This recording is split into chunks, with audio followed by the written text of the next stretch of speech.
From religion to wrestling, gumbo to grits, politics to poetry, and all things Southern in between, this is Take on the South. Produced by the Institute for Southern Studies and hosted by the College of Arts and Sciences at the University of South Carolina, Take on the South examines the highs and lows of the American South, examines the truths and fictions of the country's most distinctive region, and picks the brains of some of its most accomplished students. To understand the South, you need to take it on, and that's what we'll be doing. Join us as we take on the South.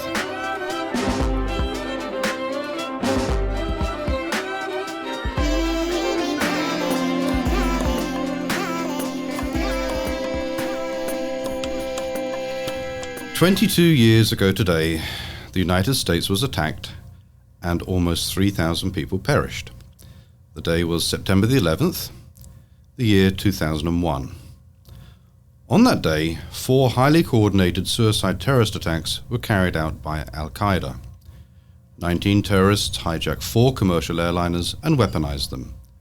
The first 2 planes hit the Twin Towers of the World Trade Center in New York City. The third successfully targeted the Pentagon, the headquarters of the U.S. Department of Defense, in Arlington County, Virginia. That plane was American Airlines Flight 77. The hijackers flew the plane into the western facade of the Pentagon at 9:37 a.m. The fourth plane was intended for the White House. That was United Airlines Flight 93. As passengers attempted to subdue the hijackers, the aircraft crashed into a field in Stony Creek Township, Pennsylvania, near Shanksville at 10:03 a.m. That bravery possibly spared the White House and those who were in it that morning. Our guest today was one of those people in the White House that day, and she has graciously agreed to share her story with us. It's a difficult story to share, painful and poignant, but without her story, and others like it, 9/11, like history generally, can fall into a collective amnesia. We can forget it. Our guest today tells us why we need to remember the events of that day through her own experience. In September 2001, Wendy Homeyer was the Special Assistant to the Deputy Assistant to the President in the Office of Media Affairs in the White House. After 9/11, she served as Special Assistant to the Deputy Assistant to the President in the Office of Global Communications, also in the White House. Today, she lives in Columbia and is a communications strategist, a small business owner, and most importantly, my friend. Wendy, welcome to Take on the South. Thank you, Mark. I appreciate you having me here. Well, it's an important story, and lots of people have memories of that day, but very few people were so close to it as you. I know this isn't easy, and I want to thank you. Sharing what you witnessed and experienced that day has to bring back some difficult memories. So you have my personal thanks for doing this. Before we get into what happened that day, can you give us some context? I mean, where are you from, and how on earth did you end up working in the White House in Washington, D.C.? Thank you again, Mark, for having me. This is an important story, and I appreciate you allowing me to tell it. So I was born and raised in Greenville, South Carolina, up in the upstate, but educated right here at the University of South Carolina, and I am a proud carrier of 2 business degrees from the building right across the street. So thank you for allowing me to step foot on this campus after 20 years. So Greenville, so USC, and then finished my master's in business and reached out to a friend of mine that was working and living in Washington, D.C., looking for a job, just like many graduates do. And I was fortunate enough that she had a perfect job for me in business. I was the director of marketing for a big event planning firm. So I moved up to D.C., loved it. I just packed up all my stuff and moved. I'd never lived there, but loved the adventure that it offered. But after a few short years, a friend of mine and former boss, who is a fellow Greenvillian, fellow South Carolinian, and former press secretary, Carol Campbell, called me up and said, I need you to come work with me. At this point, he was working for the Bush-Cheney election committee, and so I said, why not? Mm-hmm. Why not? Let's try something different. Politics had never been on my radar, but I figured I was very well educated here, so I can handle anything. Yes, you can. So I asked him, I said, all right, let's do it. So moved over to the campaign, lived through hanging chads, lived through the transition period, and then on January 20th walked into my office in the White House. So there you were. So there I was.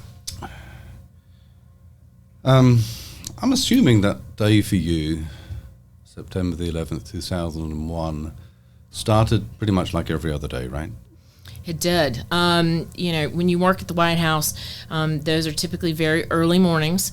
And so I was commuting in from Alexandria, drive into D.C., which D.C. traffic is awful, if anybody knows. Yeah. So arrive pretty early, handle typical White House Office of Media Affairs stuff, pulling press, figuring out what's going on, figuring out where the president is, figuring out where we could support one another, and the communications message that we're trying to get across that day. That day for President Bush, it was education. As most people remember, he was in Florida at the time, so he was already in Florida. But at that point, flash forward to a couple hours later, I needed my morning cup of joe. So I grabbed two of my colleagues, which we always did, and went to Starbucks. Walked in back to our offices after that, talked to the Secret Service. Everything was normal. There was a couple of Secret Service members from the great state of South Carolina, so I befriended them, loved catching up with them. There is a familiarity with people being from South Carolina and getting to know them, and so I was very fortunate to have them there to protect me on a daily basis. But we walk into our offices, and I'll kind of set the scene for you in that please. In comms in every office, from assistants to directors, we all had TVs. Which may sound weird in a normal business kind of situation, but we all had TVs in our office. And we walked in, the three of us, my other two colleagues and I, walked in, and the TV has coverage of a plane flying into the White House and then to the World Trade Center. Right. At that point, that was the first plane. And in my mind, I was thinking, oh my gosh, this is an awful accident. Yeah. That there was instruments that went wrong, pilot had a heart attack, something along those lines. It never crossed my mind. What we would eventually find out was a terrorist attack. That was only confirmed really with the second plane, because then you knew it wasn't an accident. Right. So we continue to watch the news, and we start to figure out, what kind of communications response that we're going to have to this accident, which is what we were. So you were working on the assumption first that it was plane an goes accident. in, it's an accident, and you're framing your message as an accident. Right.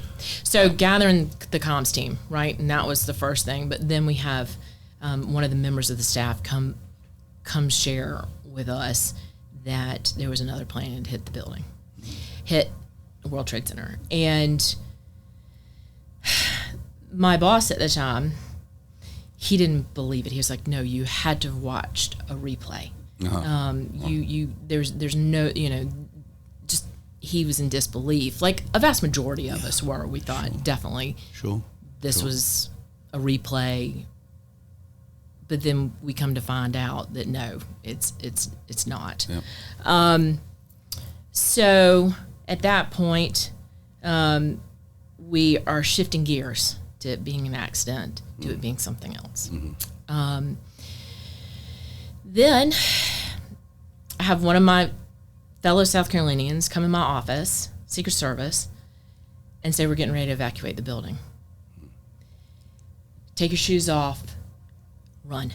Take your shoes off. Because we all wore heels. Right, of course. All the females in there, we all wore heels. Where were they telling you to run to leave. Just leave. Just get to out get of the out. building. Yeah, get off the complex. The alarms go off. And then that's when we knew that we needed to get out immediately and as fast as possible. There was no walking. It was running. And you have to remember this was in early 2000s. I grabbed my Palm Pilot, which had all of my contacts in it, and my pager. I luckily had a cell phone that was a personal cell phone, so I was very fortunate that I had that with me as well. But we took off. exited out of the Eisenhower Executive Office building, ran up Executive Avenue, and then we started seeing, we were running in between the White House grounds and the building where our office was. Mm-hmm. And you could see Pebble Beach evacuating, which Pebble Beach, for those of you who don't know it, whenever you see the White House on the news and they're interviewing somebody or something, or they're doing a report and you see the White House behind you, they are reporting from Pebble Beach. Okay. So they start to evacuate the complex. And so we are all fleeing, all running towards Lafayette Park, which is the park directly across Pennsylvania Avenue. Secret Service continues to push us out further to we're 1 block away from the White House. And at that point, we stopped to kind of get our bearings. This was the first time that I kind of realized what was happening. And then the ground starts to shake. And you hear an explosion off in the distance. That was what we assume now was the Pentagon. Yeah. We evacuated a mere minutes before the plane ran into the Pentagon. And at that point, we all thought, oh, we could be next, right? Because we're still relatively close to the grounds. Right. Didn't know, had no idea what was happening at that point. There was rumors flying that state was hit. There was rumors that Congress was hit. I mean, it was kind of all over the place. Everybody was running around. We decided that eventually we needed to get indoors. So grabbed as many staff members as we could, and took over. Chrysler had a office about 3 blocks away from the White House. So we took over that building. Everybody was leaving from there anyway, and they're like, help yourself to whatever. So we took over that. I was with senior levels of staff, and we all just got to work. So you basically took over the Chrysler, not the Chrysler building, but right. And you set up your comms office there. Right. Was that easy to do? I mean, it sounds like quite a complicated thing to do. I know it. At the time, there's no book, there's no response, there's no checklist that you can work through. Like, there's been a terrorist attack on the Pentagon and World Trade Center. There's no checklist that you can go through. Okay, this is what we need to do. Yeah. So, and you have to remember, we were less than 9 months into the administration at this point. It was very, very early in the administration. That's right. I will tell you, I felt very secure with the leadership I had around me. I mean, we had the best and the brightest working in those first few days of the administration. And so I felt very secure and just knew we had a job to do. There was no time for fear. There was no time to break down. You just had a job to do. So it was just head down. Yeah. So the events kind of took over. You went into the events, kind of owned them. What did you end up doing? I mean, roughly what time is this, Wendy, when you're in that building owned by Chrysler? Lunchtime-ish. Lunchtime, okay, around noon. Mm-hmm. And how long does it take you to set up your comms in that building? Like, when does it become functional? Immediately? So I will tell you, with some of the technology that we had or didn't have at the time, I was sending pages to staff members to try and let them know, other staff members that had gone elsewhere and where we were in locations. But as things kind of settled down, Secret Service started picking off the senior levels of members and taking them to more secure locations. So, gotcha. At that point, they all kind of knew where we were, and they were picking off senior level staff. And what was your principal job that afternoon, once you'd sort of identified people where they were, reallocated them? Were you crafting any messages as a communications specialist? I mean, or were you just basically managing internal messages? Was there a public-facing element to this? So my job was more internal. Okay. It was more herding the cats, if you will, and making sure messages got clearly communicated internally. And again, we were all just all in. Whatever needed to happen, happened. You know, if we needed to find paper for the printer. I mean, you saw every level of the staff doing just whatever needed to be done at that point. I mean, as a communications specialist in person, you were kind of in a very difficult position because the cell phones weren't working, right? I mean, Right. I mean, nothing was really working. Nothing was working. Landlines, I guess, were.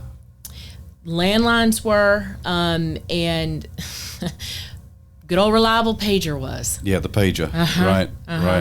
And at that time, you think, well, why didn't you just text? Well, text at the time was push A, push 1 3 times to get to the C, push, and so that was very labor intensive. But that was one of the means of communications that we had to use. Because if you used your cell phone, you got a fast busy. Yep. That was all you could get through. It must have been very frustrating. It was aggravating. Yeah. It was aggravating because you're used to just picking up the phone and being able to call who you want. And, At what point did you learn that the plane that crashed in Pennsylvania was likely headed for the White House? Did you learn it soon after that afternoon, or? No, days later. Days later, really? Yeah. Yeah, see, I can't. This is why this conversation is so important. Even if you were alive on that day and you followed the news, so many details get lost in the murk of history, right? Mm-hmm. And I can't remember when it was released that the Pennsylvania crash was likely headed for the White House, but it wasn't immediate, is what you're telling me, right? Right. Okay. I mean, there was investigations. There was, there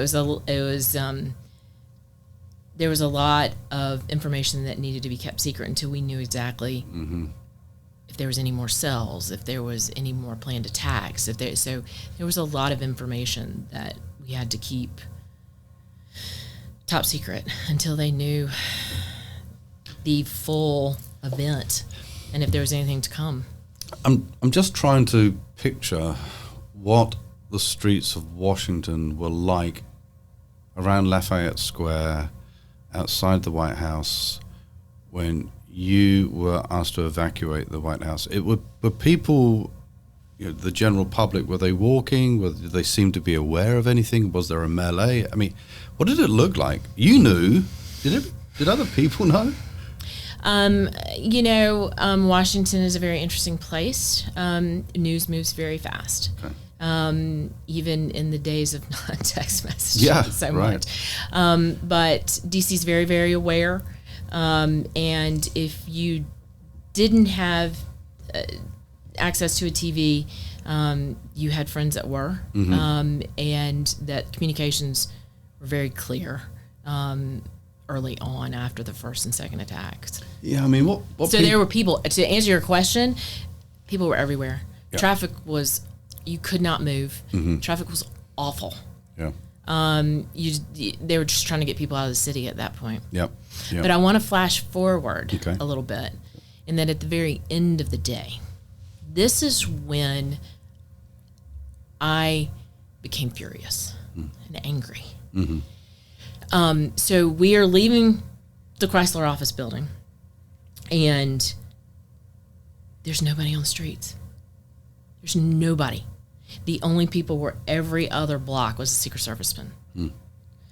And so my colleague and I are trying to walk back towards the grounds to get our cars. And it was like a ghost town. And if anybody who has driven into D.C. or even seen pictures of D.C., you know that that never happens, right?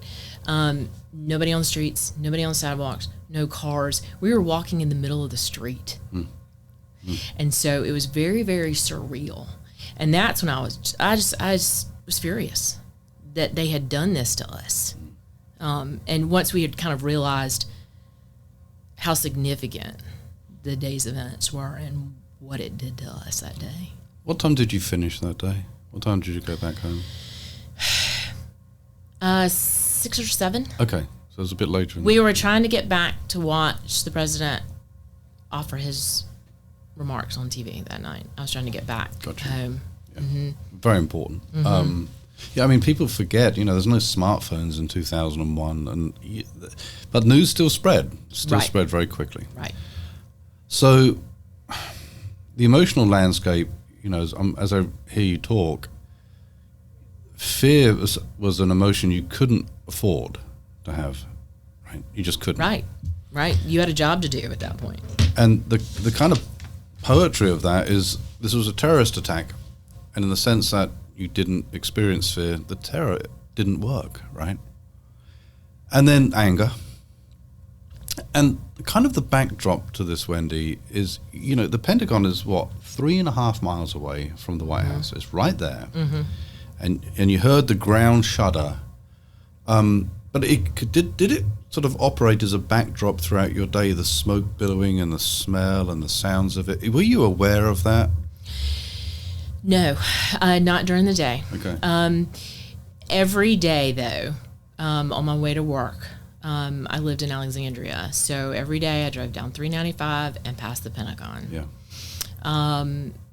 And on my way home is when I saw it. That wasn't on a TV screen.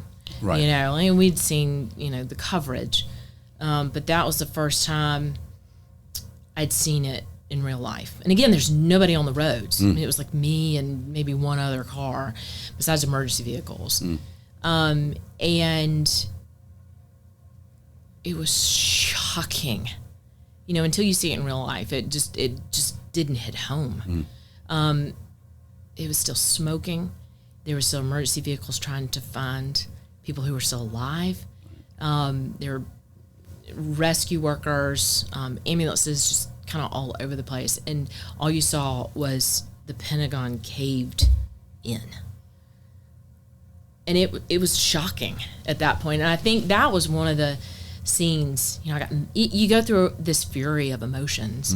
And, I'm mad walking around D.C. and then all of a sudden I'm like, it hit hard going home. Of course. Of course. I hadn't talked to my parents all day, barely talked to my boyfriend at that time, who is now my husband of 20 years. It was difficult to see that in real life. I can't imagine. I just can't. I mean, you see it, you see photographs of it, you see it on the television, but to drive past it, because the road isn't that far from it. I mean, it's literally in your face. Yep. Okay. Several years ago, the state newspaper interviewed a number of South Carolinians about their experience, and these were people in Washington. They published this in 2015, and that was you, Congressman Clyburn, Bill Tootin, and then Jamie Harrison, a few others too. And I reread that piece, 8 years old now, and I was struck by how virtually everybody, to a person, said something along the lines that we have an obligation to talk about that day and its aftermath, because not discussing it, not kind of reliving it almost, will just invite forgetfulness and amnesia. And that was 8 years ago. In your opinion, Wendy, are we in danger of sort of losing a memory about 9/11? So, as a history professor, you know the reason why we study history. That's right. Right? That's right. And it has always been my impression that we study history to see how events affect us and how we can be better in the future. The impact of 9/11 on that day was very clear to the people who lived it, who were here. They remember where they were when it happened. Yeah. They can tell you, where they were living, what they were doing, if they had to run home from work, if they had friends in New York or D.C., they all remember that. But since we are in the year 2023, it happened in 2001, like we're talking about kids nowadays weren't born or too young to remember. So there's a whole generation of people who don't remember the significance of those attacks. So that's one of the reasons why I was thanking you for allowing me to tell the story, because I feel it's very important on many levels that we continue to remember this story and how much of an impact that day had on every American, and just our way of life. Everything from TSA, making sure that you can't take more than a few ounces on a plane, to always staying vigilant, to making sure that you're kind of keeping your eyes open for things that look askew. So I was going to ask you about the aftermath, the effects, right? Because you're entirely right. It is an historical moment. And one of the reasons that we're having this conversation is because you lived through it, and that keeps the memory alive and the event alive. But it's also alive in terms of we still live with it, right? We live with it in really powerful ways. Everybody still lives with it, courtesy, as you say, of the TSA, right? I mean, you go through a metal detector, you can only take a few ounces of water through. That's a direct effect of this. What are some of the other kind of legacies that remind us that we're still living through history? So, as you can tell, I've got tremendous memories from that day. Yeah. And to me, as painful as they are, it's very important that those memories don't fade, that we continue to tell that story. And as far as, lessons that we need to kind of take away from that day, again, we're decades since 9/11, and it showed how a severely shaken nation kind of came together, and we had a new spirit about us, not only of patriotism, but sadness. And we all kind of came together as one. It didn't matter geographic, gender, political boundaries, age, gender, all that kind of faded away. And that it showed that America is strong, and that terrorism against America is not going to stand. And you're not going to divide us when it comes to a serious infraction like that. Yeah, that sounds to me like the fundamental lesson. I do wonder, it strikes me that we've lost the emotional echo of that day. That fear was very much a key emotion for several years after 9/11. Yep. Yeah, not so much today, right? It's an inconvenience today, isn't it? Right. Anger, certainly righteous anger. People seem to have lost that emotion too. And so ultimately, history kind of dims the emotional, turns down the emotional stakes. But your story today reminds us of the lived experience, right? So this is what you experienced that day, and that's how it resuscitates and reweaves into our national consciousness. Wendy, is there anything else that you'd like to say about that day that we haven't talked about? I know there's a lot, and I don't want to press you on it, but is there anything else you'd basically just like to leave with listeners? I believe the power of history and the stories that it tells helps us become better. And so I would just encourage people to make history an important part, a continual part of their growth and development. Wendy Homeyer, thank you for being on Take on the South.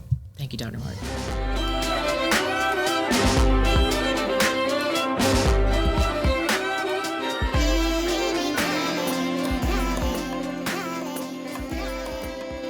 That was our Take on the South. Let us know yours. Find us on Facebook, Twitter, and Instagram at U of SC South. Take on the South is produced by Matt Simmons of the Institute for Southern Studies. Special thanks to Professor Dave Garner of the University of South Carolina School of Music for composing our music. Tune in next time for another Take on the South.